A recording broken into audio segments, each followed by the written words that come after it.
The challenge of preparing for a joint practice against a team you're going to play again in a couple months?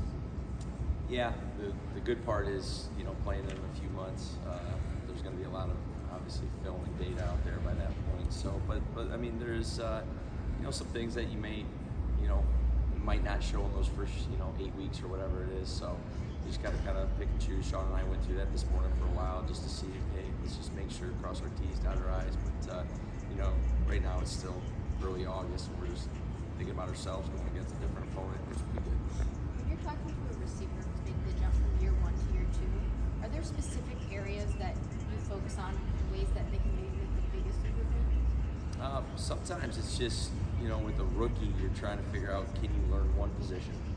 And if you obviously got that down, the more you know, the better it's going to be for you, particularly if you're not a starter, right? Because you just got to be ready to jump in. So it's kind of those guys like, hey, you got a year under your belt, and going into that second year, making sure that you are able to know all three, pending the week, pending the practice, so that you're more flexible and versatile when those situations arise.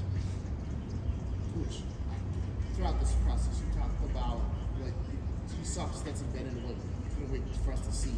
You saw it. What's next for Stetson as you approach this? Yeah, just to continue. I mean, it was one game, right? And we take each practice as it is, one practice, and one game as it is. So happy for what he did. For the most part, the ball went where it was supposed to. I thought he played with great timing, great anticipation. That lookie that he said no to and ended up getting to Xavier Smith on the right side was awesome. Just an incredible progression, and just understanding, within the time of the play. But it was cool to see that. I thought most importantly he operated well. I thought our operation in and out of the huddle was excellent. It's just them out there. We're not standing behind there. We can't just call 14 timeouts and make sure we're all set for the next play. So continue to do that, continue to build and play each play as its own. When guys talk about Justin Dedich, usually physicality is the first thing that comes up with him, but how is he handling the mental side of playing center?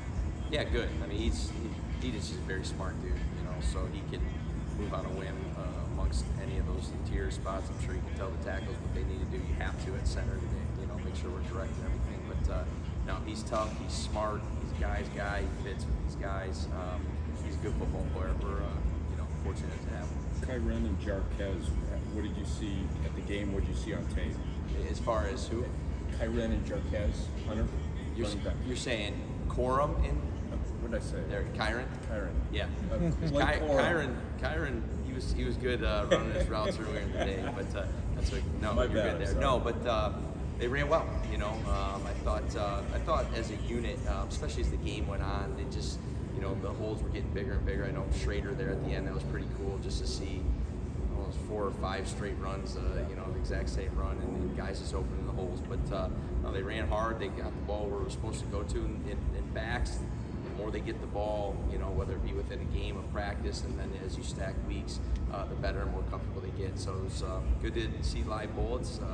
It's what we expected, and continue to look for improvement.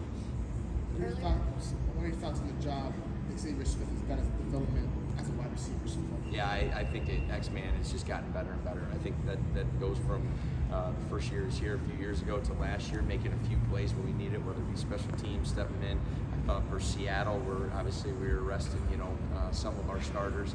I thought he played excellent there. There was a few times he was put in a real tough situation, and he got us out of those situations to keep us in a little bit manageable situations. So he's only gotten better, I think, per the conversation we're just having in terms of what do you see from these guys 1 year to 2 year to 3 year. Like, the more you know, he knows our offense really well. He's comfortable going in a lot of different spots. He's got a unique skill set.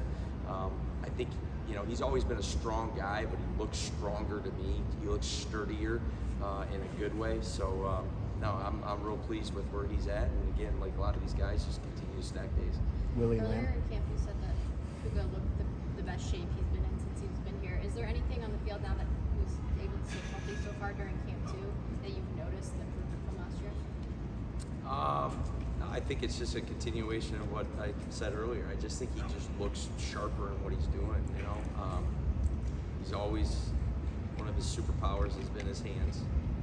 He attacks it so much sometimes when he doesn't need to on some of these screens and stuff that we have to pull him back. But that's just, it's part of what he does. He sees ball, he goes gets ball, right? And you know, so there's just little fine tuning and those kind of things. But those are easy fixes. Those are fixes you want to make. You know, but for him, it's again just getting himself ready, taking it one day at a time, getting a rapport with these quarterbacks, and you know, being in the best physical and mental shape that he can be in, along with these other guys going into week 1. Have you seen him grow as a leader without Cooper in this room? I know Devontae's in there. Yeah, he's always been a leader within his own. He's very socially aware too, right? I mean, being a young guy, you just kind of get in where you fit in a little bit, but ultimately, when you play the way he does, people are going to look up to you. You know, whether it be in the stands and the fans that he has, rightfully so, and then obviously the players. You know, going into year 3, yeah, I mean, I don't want to get too much what goes in the meeting room, but I know he runs the remote a little bit, and that's, you know, as he's just gotten more and more comfortable and more and more leadership. So, but he's always had that personality that people are going to be, you know, kind of go to, I guess you could say. So, no, just pleased with where he's at. Willie Lampkin got some shine last weekend. I've heard. Yeah.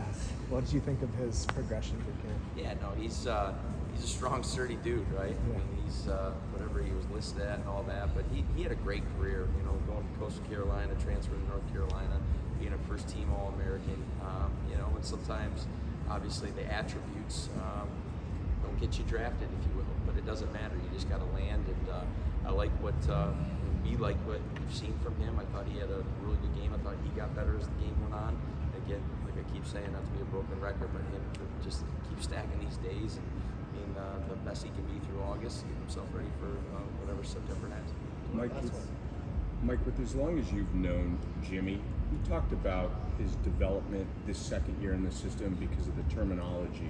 What have you seen with him? Because it seems like he knows the system, but there was still some terminology last year that he was struggling with. Yeah, I mean, that's just it, right? I mean, it's just having that second year of those off-season meetings, you know, from obviously starting in April and then going all the way till, you know, the end of OTAs and then coming back and hearing again. I mean, it's the 4th time from an introduction standpoint he's hearing these plays, and then obviously the day-to-day, being in the quarterback room, being in the unit room or their skill room in terms of just hearing these plays over and over and conceptually what we're trying to get done. So Jimmy, as long as he's comfortable with you know, the terminology and all that, like that ball snap, he's as comfortable as it comes. I think we've all seen that throughout his career. There's a reason he's had this success he has had. So you know, when he's feeling good about everything, usually good stuff happens because his physical ability is able to take over.